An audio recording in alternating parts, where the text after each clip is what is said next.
गुरुवे शरणं गुरुवे शरणं गुरुवे शरणं गुरुवे शरणं। আধ্যাত্মিকতার কথা একটু পরে বলছি, তার আগে একটা গল্প শোনো। একটি ছেলে তার জন্মের কয়েক মিনিটের মধ্যেই তার মাকে হারায়। বড় হয়ে তার বাবার কাছে জানতে পারে যে যেহেতু তার বাবার আর্থিক অবস্থা অত ভালো ছিল না, ফলত তার নিজের স্ত্রীকে অর্থাৎ এই বাচ্চাটির মাকে তার প্রেগনেন্সির সময় শহরের কোনো বড় হাসপাতালে বা ভালো অন্তত জেলা স্তরের হাসপাতালে নিয়ে যেতে পারেননি। ফলে গ্রামেরই কোনো হাতুড়ে ডাক্তারের সাহায্য নেন এবং ওই হাতুড়ে ডাক্তারের কৃপায় তার মা অসময়ে মারা যান। একটা কষ্ট নিয়ে স্বাভাবিকভাবেই ছেলেটি বড় হয়, কিন্তু ওই কষ্টটাই তার লাইফে একটা পারপাস ঠিক করে দেয়।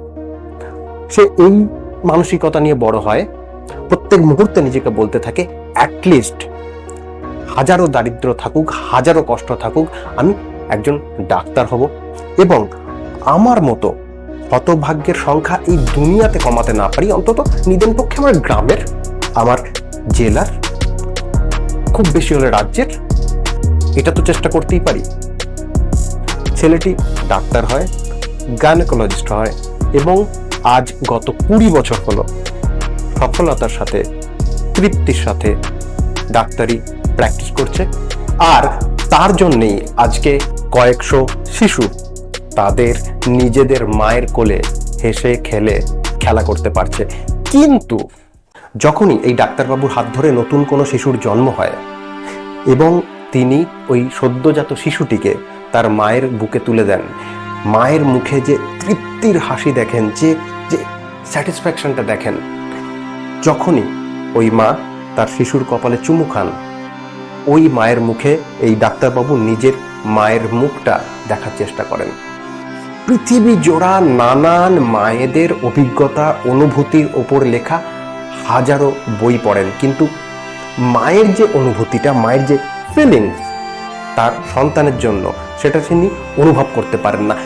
তিনি গাইনোকোলজি পড়েছেন, তিনি হাজারো বই পড়েছেন, তিনি সমস্ত মেকানিজম জানেন, টেকনিক্যালিটিস সব জানেন, কিন্তু ফিলিংস ওটা আয়ত্ত করতে পারছেন না। এই গল্পটা শুনে তোমার কি মনে হলো? ভিডিওটা পজ করো এবং কমেন্ট করো যে অ্যাকচুয়ালি তুমি কি ফিল করছো। আসলে আমরা প্রত্যেকেই এই একই ভুল করে চলেছি। পৃথিবী জুড়ে কোটি কোটি মানুষ হাজার হাজার বছর ধরে একই ভুল করে চলেছে। ভগবান আছে কি নেই, কার ভগবান, খোদা বা আল্লাহ বা গড বড়, এই নিয়ে কাটাকাটি আর তর্কাতর্কি। শ্রী রামকৃষ্ণদেব যেমন বলেছেন যে পাঁজিতে লেখা আছে বৃষ্টি কবে হবে, তার মানে এটা না যে পাঁজিকে ধরে নিংড়ালে জল পড়বে। আসল জলে স্বাদ পেতে চাইলে বৃষ্টিতে ভিজতে হবে।